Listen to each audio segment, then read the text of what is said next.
ஆண்டவராகிய இயேசு கிறிஸ்துவின் இனிதான நாமத்தில் என் அன்பின் வாழ்த்துக்களை நான் உங்களுக்கு தெரிவித்துக் கொள்கிறேன். சுகமாய் இருப்பீர்கள் என்று கர்த்தருக்குள் நம்புகிறேன். சர்வ வல்லவரை, உன்னதமான தேவனை நேசிங்க.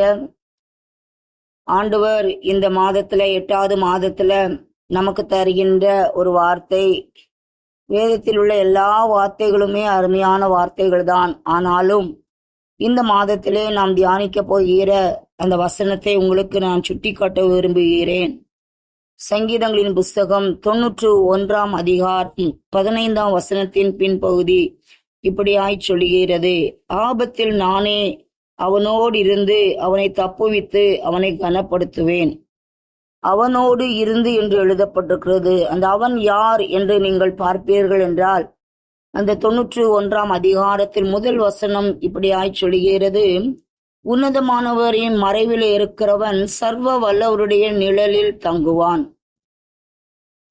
உன்னதமானவருடைய மறைவில் இருக்க நாம் ஆசைப்பட வேண்டும். சர்வ வல்லமை படைத்த ஆண்டவராகிய இயேசு கிறிஸ்துவினுடைய நிழலிலே தங்க நாம் வாஞ்சிக்க வேண்டும்.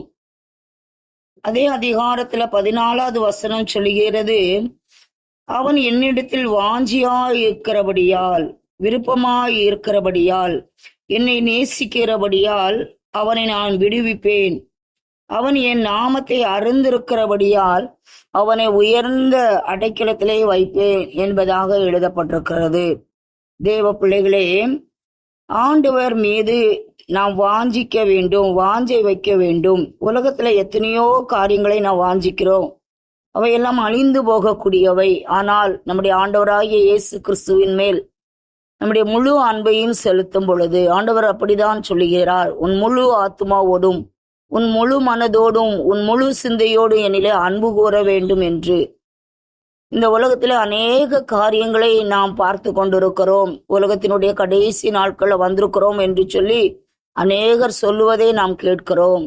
தேவ பிள்ளைகளை, எதுவாக இருந்தாலும் சரி, நாம் ஆண்டவரோடு கூட எப்படி ஐக்கியமாய் இருக்கிறோம் என்பதுதான் மிக மிக முக்கியம். ஆண்டவரோடு கூட வாழும் பொழுது, இந்த உலகத்தை வெறுத்து கர்த்தரோடு கூட நாம் வாழும் பொழுதுதான் கர்த்தர் நம்மோடு கூட இருந்து நம்மை தப்புவித்து நம்மை கனப்படுத்த அவர் போதுமானவராக இருக்கிறார்.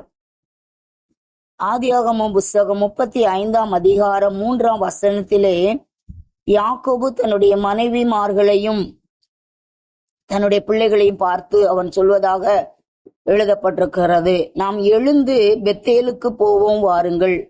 எனக்கு ஆபத்து நேரிட்ட நாளில் என் விண்ணப்பத்துக்கு உத்தரவு அருளி செய்து நான் நடந்த வழியிலே என்னோடே கூட இருந்த தேவனுக்கு அங்கே ஒரு பலிபீடத்தை உண்டாக்குவேன் என்பதாக யாக்கோபு சொல்வதை நாம் வாசிக்க முடியும். எனக்கு ஆபத்து நேரிட்ட நாளில் என்று அவன் குறிப்பிடுகின்றான். யாக்கோபுக்கு என்ன ஆபத்து நேரிட்டது? இந்த யாக்கோபு யார்? ஈசாக்கு ரெபேக்காளுக்கு 2வது மகனாக பிறந்தவன். ஏசா அவனுடைய சகோதரன். ஏசாவை ஆசீர்வதிக்கும்படியா ஈசாக்கு ஆசைப்பட்டான். அந்த ஆசீர்வாதத்தை இவன் தந்திரமாக இந்த யாக்கோபு பெற்றுக்கொண்டான். அதை அறிந்த ஏசா கோபப்பட்டு, என் தகப்பனுக்கு துக்கிக்கக்கூடிய நாட்கள் சீக்கிரமாய் வரும், அப்பொழுது நான் என் சகோதரனாகிய யாக்கோபை கொன்று போடுவேன் என்பதாக சொல்லி கொண்டான். இந்த காரியம் ரெபேக்காளுக்கு வந்த பொழுது யாக்கோபை ரெபேக்காள் தன்னுடைய ஊருக்கு, தான் பிறந்து வளர்ந்த ஊருக்கு அனுப்பி வைக்கின்றாள். அந்த சூழ்நிலையில் அவன் வனாந்திரத்திற்கு நடந்து வரும் பொழுது இருட்டி விட்டது. எனவே ஒரு கல்லை எடுத்து அதிலே, அந்த வனாந்திரத்திலே, அந்த காட்டிலே பல வகையான மிருகங்கள் வாழக்கூடிய அந்த இடங்களிலே அவன் தங்குகின்றான். படுத்து நித்திரையாய் இருக்கிறான். அவன் ஒரு தரிசனத்தை கண்டான். எல்லாருக்கும் தெரிந்த சம்பவம் தான். அந்த இடத்திலே கூட ஆண்டவர் சொல்ற, நான் உன்னோடு கூட இருந்து உன்னை காத்து உன்னை திரும்ப இந்த தேசத்துக்கு வர பண்ணுவேன். நான் உனக்கு சொன்னதை செய்யும் அளவும் உன்னை கைவிட மாட்டேன் என்பதாக ஆண்டவர் அவனுக்கு வாக்கு கொடுக்கிறார். அதன்படியாய் அவன் அந்த தேசத்திற்கு சென்றான். அங்கே வாழ்ந்தான்.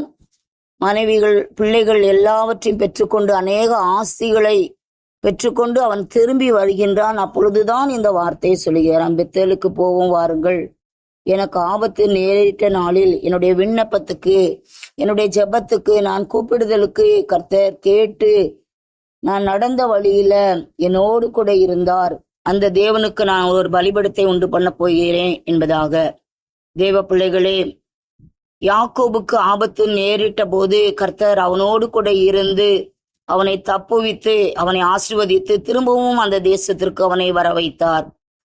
இன்றைக்கும் கூட நமக்கும் ஆபத்து நேரிடும் பொழுது, ஒருவேளை பலவீனங்கள், பிரச்சனைகள், போராட்டங்கள், கலக்கங்கள், கஷ்டங்கள், பாடுகள், இதன் மத்தியிலே நாம் ஒருவேளை கடந்து செல்லும் பொழுது, நாம் அவரோடு வாழ்ந்தால், அவரோடு இருந்தால், அவரை வாஞ்சித்தால், அவர் மீது அன்பு காட்டினால், நிச்சயமாகவே அவர் நம்மோடு இருந்து நம்மை எல்லா காரியங்களுக்கும் தப்புவித்து நம்மை கனப்படுத்த அவர் போதுமானவர். இந்த மாதத்திலே கர்த்தர் அப்படியாய் நமக்கு வாக்கு கொடுத்திருக்கிறார்.